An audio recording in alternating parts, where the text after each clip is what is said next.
여러분 안녕하십니까. 무기탄 통신입니다.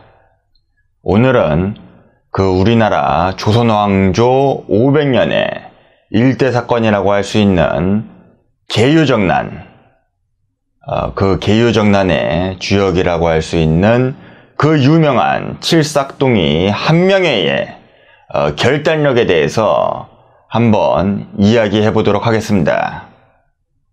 이 계유정난이라고 하는 사건은 오늘날까지도 아주 빈번하게 인구에 회자되는 너무나도 유명한 그런 사건이 아닐 수가 없습니다.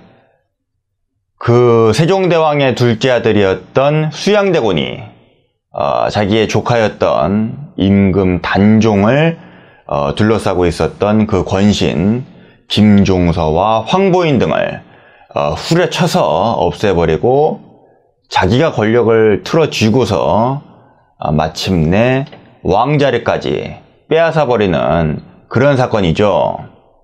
1453년 계유년에 발생한 사건이고, 그리고 명나라의 영락제가 자기의 조카였던 건문제, 그 건문제 주변의 권신들을 제거하고 청소해버린 다음에 자기가 황제 자리까지 빼앗아버린 정난이라고 하는 그 사건을 본받았다고 해서 계유정난입니다.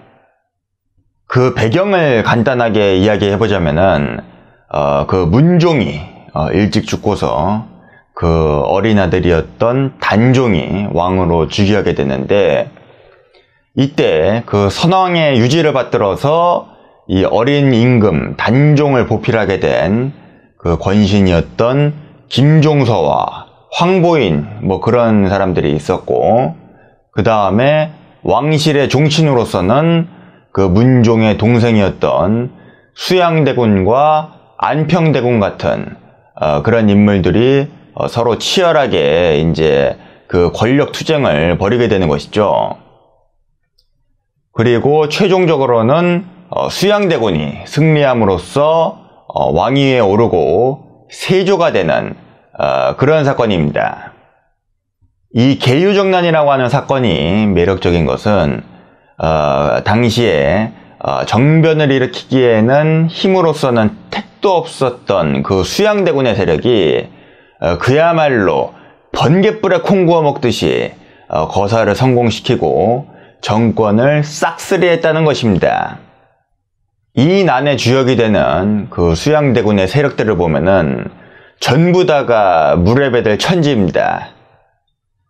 다들 미래가 불투명했고 암울했고 순탄치가 못했던 그런 인생들이었죠. 가장 대표적이었던 사람이 개국공신이었던 권근의 손자가 되는 권람, 그리고 명나라로 가서 조선이라고 하는 국호를 받아온 한상질의 손자가 되는 한명회, 이런 명문가들의 자손들도 있었습니다. 하지만은 둘 다 조선 사회의 엘리트 관료의 어떤 코스 속에서는 출세길을 그다지 기대하기가 어려웠던 그런 수준의 인간들이었습니다. 그 외에도 홍윤성, 홍달손, 양정, 이런 무사들이 있었죠. 사회적으로 명망이 높고 집에 재산도 넉넉하다면은 재주에 있는 빈객들을 집에 바글바글 끌어모아서 유세를 부리고 싶은 것이 인지상정입니다. 당연히 야심 있는 왕실 종친이었던 수양대군도 마찬가지였겠죠. 하지만 이런 수양대군조차도 그때 당시에 이 정변을 일으켜서 반역을 한다는 것은 꿈에도 꾸기가 무서울 정도로, 그 정도로 이 봉건 사회에서의 반역이라고 하는 것은 절대적인 금기 중에 금기였습니다. 하지만 불확실하게 두루뭉술했었던 수양대군의 야심을 구체적인 계획으로 만들어준 기획가가 있었으니 그가 바로 그 유명한 칠삭둥이 한명회입니다. 그 어머니 뱃속에서 10달을 못 채우고 거의 뭐 사산이 될 뻔하게 칠삭둥이로 태어나서 과거 시험도 낙방하고 집안빨로 겨우 한직을 얻어서 온갖 조롱을 당하던 그런 한명회였지만은 머리도 비상하고 젊어서부터 웅재대략이 있었던 것은 분명해 보입니다. 같이 할 일 없이 신세한탄을 하던 그 친구 권람의 추천으로 수양대군을 만나게 되면서 그야말로 물 만난 고기가 되죠. 당시에 그 반역이라고 하는 것이 비현실적이고 위험하고 무모하다는 그런 의견이 지배적이었던 그 수양대군의 패거리에서 이 수양대군의 마음이 흔들리지 않도록 옆에서 코칭을 해주면서 끊임없이 그 불시에 풀무지를 해주던 것이 바로 이 한명회였습니다. 심지어는 이러한 어수선한 분위기가 그 계유정난 거사 당일이었던 단종 1년 계유년 음력 10월 10일 밤에도 마찬가지였습니다. 수양대군이 무사들을 모아놓고서 마침내 그날 이제 정변을 일으키려고 이제 그렇게 준비를 하고 있었는데 막상 반역을 하려고 하다 보니까 이 덩치 큰 무사들도 쫄보가 되어버린 것이죠. 뭐 집안에 노모 핑계를 대고 그 다음에 뭐 군사 동선이 어쩌고 저쩌고 하면서 이 거사를 흐지부지 시키려고 하는 그런 분위기가 조성되니까 이때 그 한명회가 나서기를 길가에다 집을 지으려면 3년이 되어도 이루지를 못합니다. 그러니까는 뭔 일을 하려고 하는데 이 사람 말 듣고 저 사람 말 듣고 그러다 보면은 뭔 일을 할 수가 없다는 것이죠. 모든 일은 순리에 따르면 되는 것이니 지금 비록 의견이 통일되지 않더라도 대군께서 먼저 일어나시면 따르지 않을 자가 없을 것입니다. 라면서 재촉을 합니다. 그러자 옆에 있던 홍윤성도 거들기를 군사를 쓰는 일에 있어서 결단을 내리지 못하는 것이 가장 큰 해입니다. 하니까 이 수양대군이 그제서야 정신이 퍼뜩 들어서 칼을 빼들고는 따를 자는 따르고 갈 자는 가라! 내가 강요하진 않겠지만은 지금 여기서 헛소리하면서 사기를 해치는 자는 먼저 베고 가겠다. 응? 빠른 우레소리에는 귀도 가리지 못한다. 군사에는 신속함이 가장 중요하다.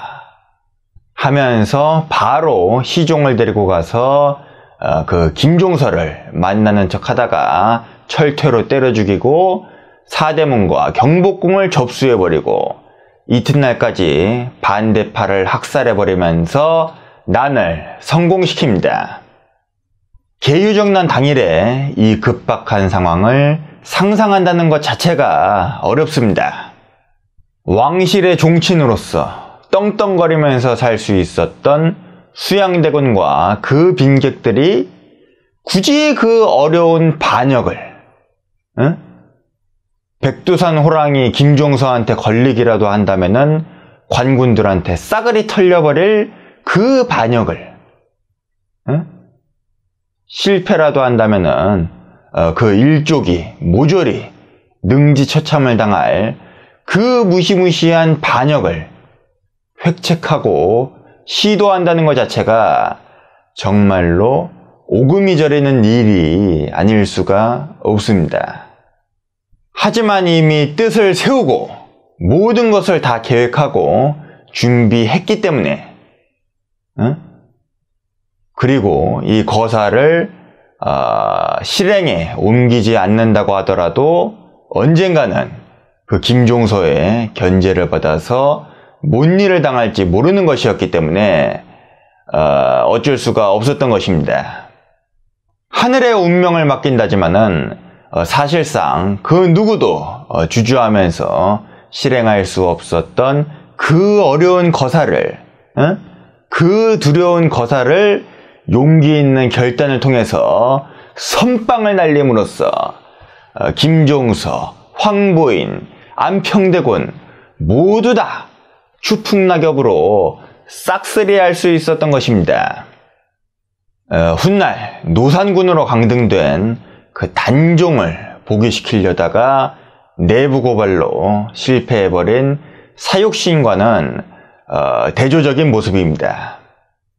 굳이 완벽한 시뮬레이션을 통해서 어떤 계획을 구상하고 실행한다는 것은 오히려 현실에 맞닥뜨리게 되면은 예측 불허의 연속이요, 시행착오의 연속을 겪게 되면서 오히려 사기만 꺾이게 되는 그런 경우가 많습니다.